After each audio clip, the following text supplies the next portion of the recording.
Welcome back, gamers, to Top 10 Gaming. I'm your host, Johnny Rogers, and if you happen to be new here, we put out daily content on all things gaming, so if you're down with that, then tap the subscribe button to see more. Plus, leave us a comment down below with what your favorite PlayStation game is. And for today's Creepypasta video, we're assuming you clicked on this because you wanted to hear a story that you've never heard of. Well, perhaps the reason you've never heard this story before was because I wrote it. Now let's go along with the idea that it's based on a true story. Now get your popcorn, turn out the lights, and strap in as I tell you the tale of a PlayStation cult that believed gaming in reality could become one. Now without any further delay, let's jump right into today's solo PlayStation creepypasta you've never heard of, titled The Invincibility Cheat.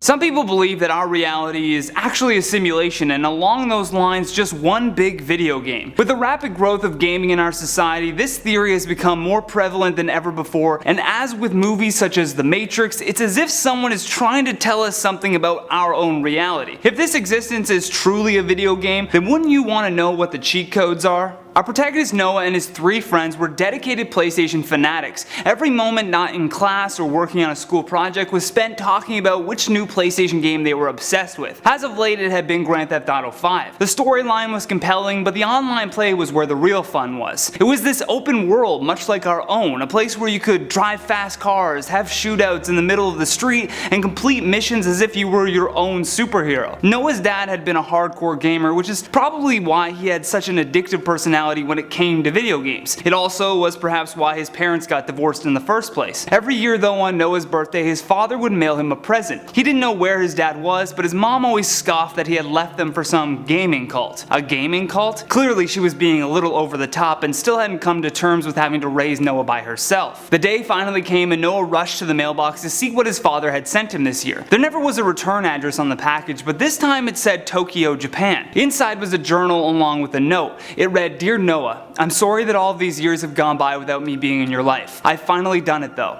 I'm about to reach the other side of this reality and join the alternate reality that we simply call video games. This may be the last time you hear from me, and for that I am truly sorry. I want you to know that I do love you, but I need to do this. Perhaps you'll understand when you're older. There's one last thing I need you to do for me, and it can only be you. It always has been you. For you are the chosen one and therefore the inheritor of my work. Follow the steps on the page dated September 17th, 2013. Confused and saddened by this note at the same time, Noah sets it aside and pulls out the journal. Inscribed on the front were the letters PSS. The notebook was filled with his father's handwriting, every page was dated, and as he flipped through the pages he could see the breakdown in his dad's mental state. The handwriting began to look more and more frantic the further that he flipped through. Noah really started to worry something was awry, and one entire section of the book was dedicated to seemingly satanic rituals that involved various PlayStation consoles. At the end of every section though, the intended result seemed to be a failure. However, even without his father in his life, Noah didn't dare disobey his final wishes. He turned to the page dated September 17, 2013, titled Transcendence. It was easy to find because his dad had bookmarked the page with a photo of himself.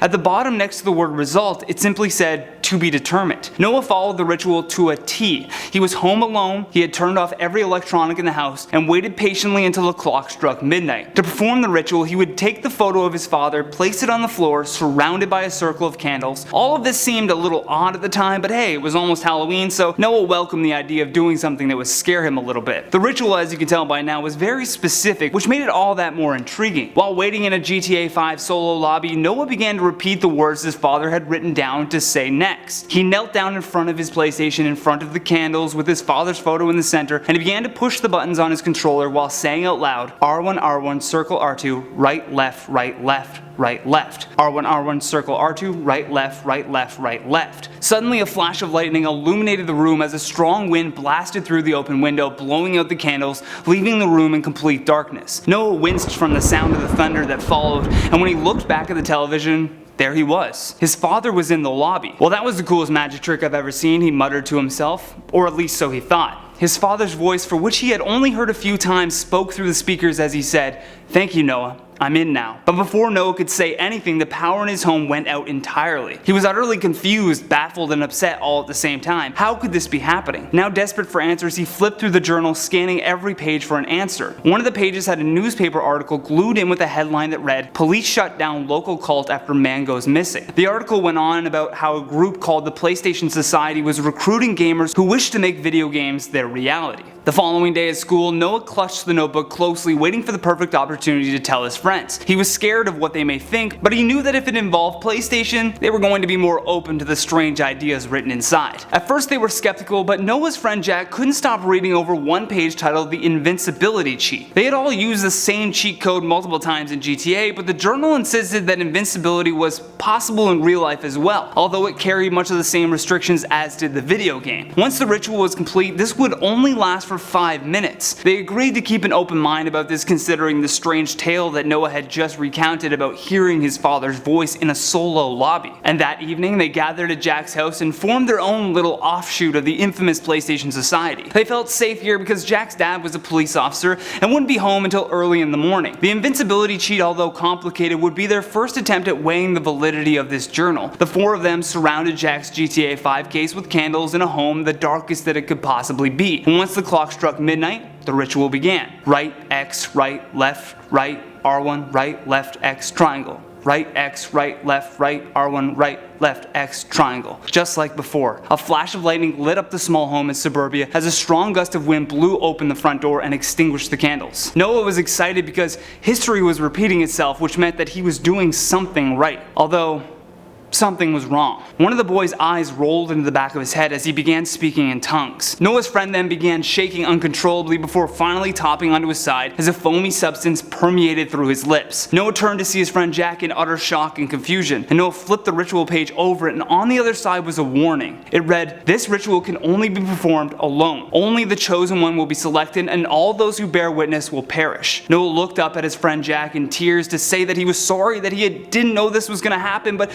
it was already too late. Jack had also collapsed, attempting to get help. In the midst of the panic that was ensuing inside Noah's head of what he had just done, he never heard Jack's dad pull into the driveway. The exhausted police officer had stopped home to check on his son and make sure that the house wasn't a mess. And Jack's dad noticed that all of the lights were off, but the front door was wide open. His police mentality then kicked in, and now he was walking into his own home, gun drawn, and proceeding with extreme caution. He called out for Jack, but there was no answer. Suddenly Noah wiped the tears from his cheeks and looked up to see a man coming into the house with a gun drawn. Terrified, he ran for the back door. Jack's father then entered the living room to see his son had collapsed on the ground and a figure in the darkness was fleeing the scene of the crime. He quickly fired off 3 shots, hitting Noah in the back, but Noah continued running unfazed. A manhunt for Noah ensued as Jack's father radioed back that he needed a squad car to find this intruder that had just killed his son. And days later they found Noah hiding in a forest, clutching the journal to his chest. When they brought him in for questioning though, he wouldn't speak. His eyes seemed devoid of any life or emotion. It's as if his brain had snapped from the ritual. Jack's father couldn't believe it.